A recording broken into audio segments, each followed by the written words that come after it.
अरे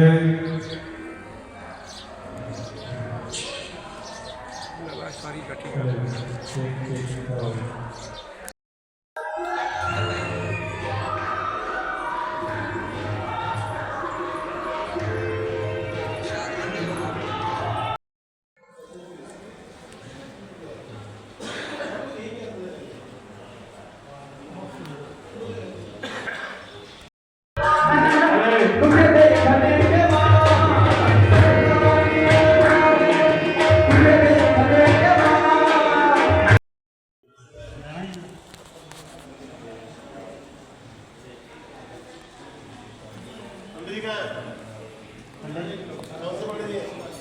फोन करना है 16 दिए 16 में है नहीं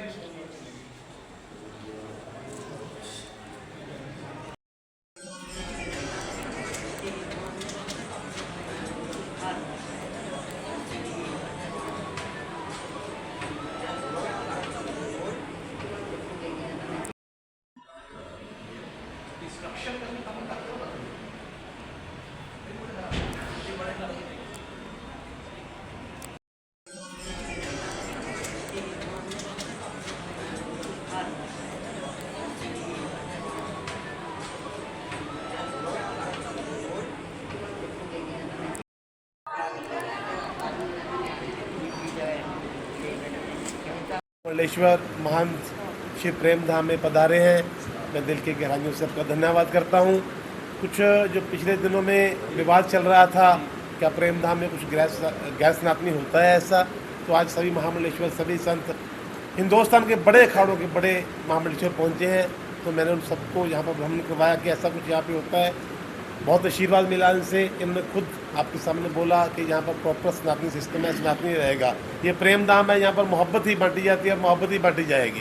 ये अंदर गौशाला चल रही है, अंदर भगवान भोलेनाथ का विशाल मंदिर है। लगभग हज़ारों आदमी प्रतिदिन यहाँ पर लंगर भोजन पाता है। ऐसे बहुत से परिवार हैं जो असहाय परिवार हैं, जिनका भोजन राशन की पूरी सामग्री प्रेम धाम की ओर से चल रही है। ऐसे बहुत से बच्चे हैं जो पढ़ना चाहते थे लेकिन आर्थिक कमजोरी से नहीं पढ़ रहे थे, उनकी पूरी स्कूल फीस प्रेम धाम की ओर से चलती है। ऐसे बहुत से कार्य हैं। हर साल बच्चों को ट्राईसाइकिल बांटे जाते हैं। बहुत से कार्य समाज सेवा के प्रेम धाम की ओर से हो रहे हैं। तो मैं सभी संत समाज का दिल से धन्यवाद करता हूँ कि आज जो कुछ लोगों में एक गलत फहमी हो गई थी कि शायद बंटी बाबा कुछ गैर सनातनी तो नहीं कर रहा, 2-3-4 लोगों की वजह सिर्फ, जो खुद लोग ऐसे होते हैं, मैं उनको ब्लैकमेल नहीं कहना चाहूँगा। जो लोग 15-15 साल खुद यहाँ पर आके बैठ के स्टेज पे बैठते हैं, आरती करते हैं, खुद माइक पकड़ते हैं। जब एक बार मान लो किसी वजह से मनमुटाव हुआ, जब कोई चंद की पर्ची आपने नहीं कटवाई, तो वो लोग आपके एंटी वही लोग शुरू हो जाते हैं। वही 4-5 लोग सभी मीडिया जानता है कि 15 साल से यहीं पे थे, वो यहीं पे माइक पकड़ के बोलते थे। कोई नए आदमी नहीं है, लेकिन किसी चंदे की पर्ची बना कर दी तो उन्होंने बंटी बाबा को जो कट्टरवादी सनातनी उसको गैर सनातनी बना दिया। तो इसलिए मैंने संत समाज को आज बुलाया और आशीर्वाद लिया।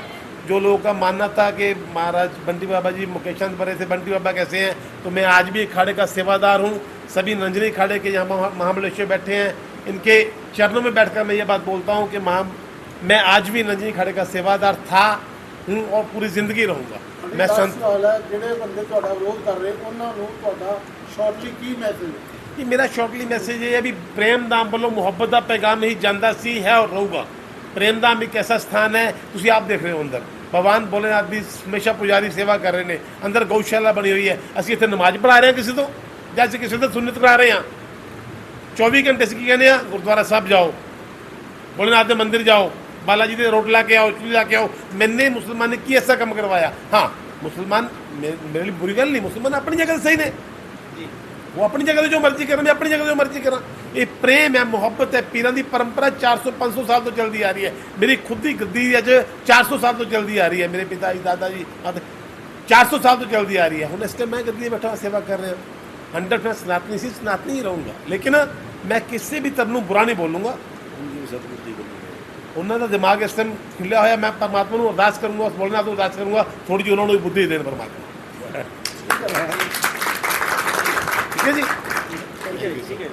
कायदा हमारे निरंजनी अखाड़े के श्री नरेंद्र गिरी जी महाराज ने इनको दीक्षा देकर के शिष्य स्वीकार किया है और यहाँ का महंत भी उन्होंने घोषित किया सभी संतों के साथ में। तो ये निरंजनी अखाड़े का आश्रम भी है और ये भी है, और इनकी सारी परंपरा, सारी व्यवस्था सब निरंजनी अखाड़े की है। ये बात दिमाग से किसी को निकाल देनी चाहिए कि इधर उधर कोई निगाह रखता हो, कोई दृष्टि रखता हो तो यह निकाल दे। हमारे यहाँ दीक्षा होती है, ये क्योंकि इनका कारोबार लंबा है इसीलिए इनको सफ़ेद कपड़े पहनने की अनुमति दी है। क्या समझे? विशेष परिस्थिति काल में संत अनुमति देते हैं, ऐसे ही नरेंद्र गिरी जी महाराज ने इनको श्वेत वस्त्र पहनने की अनुमति दी है, क्योंकि कुछ इनकी अन्य जिम्मेदारियां भी हैं, या सेवा करते हुए अन्य जिम्मेदारियों को पूरा करेंगे। तो फिर आएंगे सेवा के बाद हमारे साथी है।